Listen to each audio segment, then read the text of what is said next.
Hello everybody, welcome to game 14 from Bobby Fischer's 60 Memorable Games. In this game, we have a different scenario.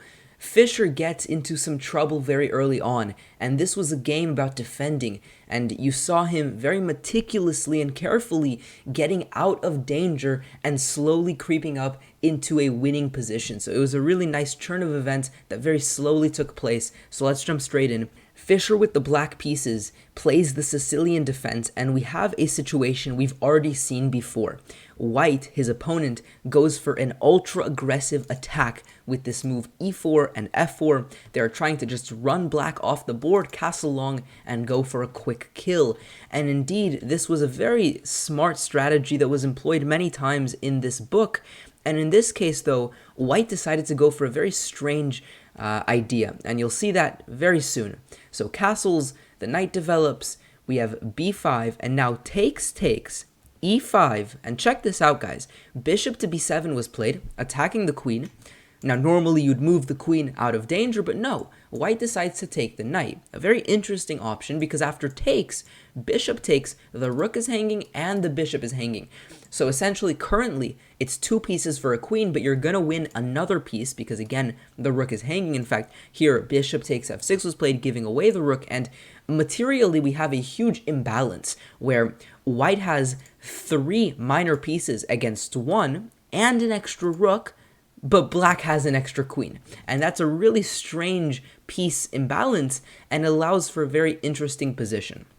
Now, d5 was played, and notice that the bishop is trapped, so bishop takes d5. The best option, getting rid of the bishop in such a way where you at least get something for it. Specifically, eventually, after black takes this bishop, guess what? The e-file is open, and White will not only gain immediate pressure, but in fact, this is a very scary situation for black. If you look at this position after king to f8, the very slow c3, and you have a situation where White is completely in the driver's seat.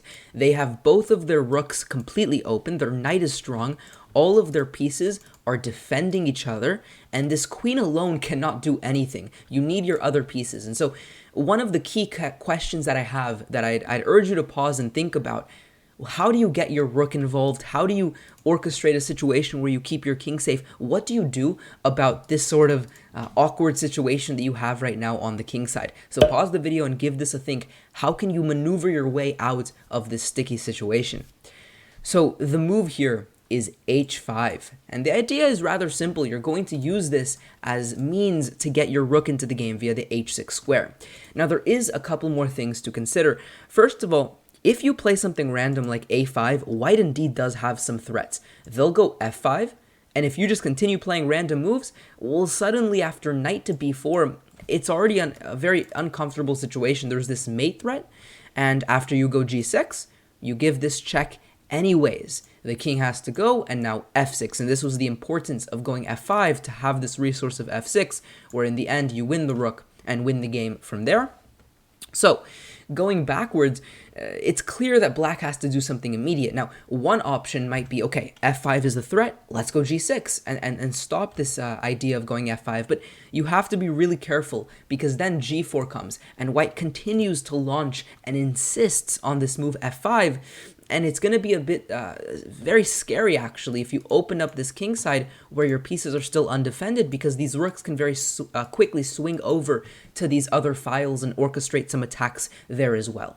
So this move h5 basically tries to get the pieces out in the most careful way, essentially, because you're not risking this idea of going f5. Now, White actually goes f5 anyway, as they try to insist on this idea, but again, it's far less effective because of this move rook h6, where it's very difficult now to orchestrate a devastating attack, because the rook is already defended, it's out of danger, the king has now this ability to quickly come and hide on h7, so black slowly inches out of this position. Now in this position, White continues by going f6. Now the point is essentially you're giving away a pawn, but after black takes, the rook is a bit more awkward. It can no longer have the same mobility as it did before, and this pawn sort of obstructs and harms the defense of the king. There's also some more open space for White to attack, so a multi-purpose sacrifice. Now knight to f4, opening up the rooks, which is very, very natural. We have h4, check. Now in this position, there's another important decision that white has to make.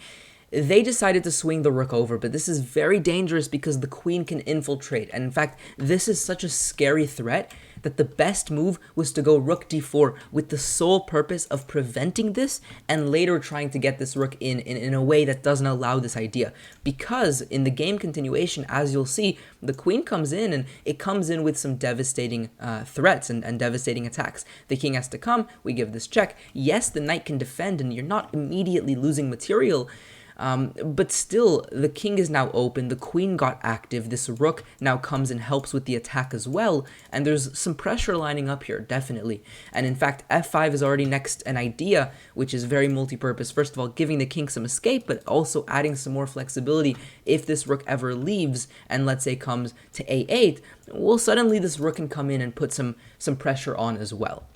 So after f5, we have check, king to f6, and we have a trade of the rooks. And we enter an endgame, which is a queen and king versus knight, rook, and king. And this is a very tricky endgame because although objectively this is winning for black in most cases, practically speaking, it's very difficult to actually orchestrate the winning technique. The reason this is difficult to convert is because what white has to do is keep their pieces very compactly organized in a way that they defend each other, and therefore black will have a difficult time to chip off their pieces. Now, what should black do in these sort of endgames? And I think this is really instructive. Well, the thing to understand, the reason the queen is so powerful is, simply put, it has so much mobility. It can come and run around the board in all different directions instantly, and that is the mobility that these pieces don't have. So in a situation where the board is open, black is always going to have the upper hand because, again, they're going to be able to basically teleport their queen all over the place, and therefore there's going to be forks, there's going to be skewers, there's going to be all these attacks and threats. So white not only wants to keep their pieces defended and compact, but also really their best option is to try to make the position as still, right? Not open up the position, but keep it very closed, and therefore give this queen a very hard time to utilize its huge advantage of that mobility. So queen takes h2, rook to d4, starting to set up some sort of fortress here where the rook is defended, the knight defends, the king defends, the rook defends the king. I mean, kind of sort of, again, orchestrating a situation where everything defends each other.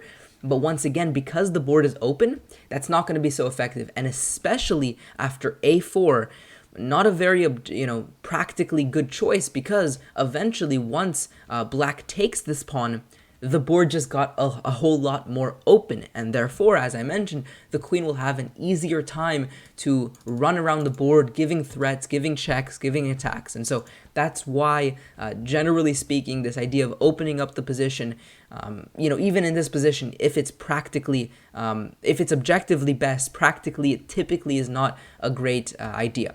Now we have this continuation. So this is a check, the king moves, now there's a threat of mate, so white defends from this. We have a couple of moves by black, sort of swinging around their queen. Just to put into context how difficult it is to defend in this position as white when the position is already so open. In this position, the best move is to take on a6 and then go knight to e6. A really strange option. The point is to put the knight on g5 and try to, set up a situation where you can give a lot of checks and the knight is sort of defended, well defended by the pawn.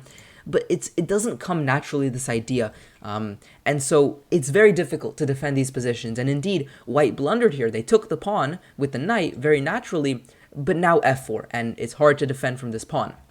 Slowly creeping up the board, and indeed, a couple moves later, the pawn continued creeping up. We had king to c4.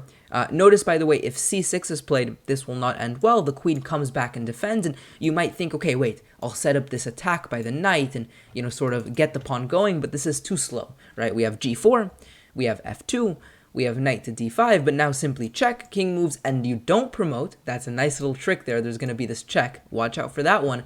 But instead, you can give this check and win the knight and, then promote in the end, something like this. And so going all the way back, instead of this idea of pushing the pawn, king to c4 was played, but now f2, knight takes, queen takes, and Although white tried to resist for a couple more moves, it does become clear in these positions that there's nothing left to do and white really can resign. They decided to attack the queen here. This does actually just allow checkmate, but there wasn't anything else. I mean, you can't push because, well, you'll lose the pawn. You can't move the king to support the pawn because you lose the rook. You can't move the rook and try to defend the pawn because you get checkmated. It's a terrible situation to be in. So hopefully you guys enjoyed this video. Subscribe if you're new around here. Like this video if you learned something new from it. And I'll see you guys next time. Peace out.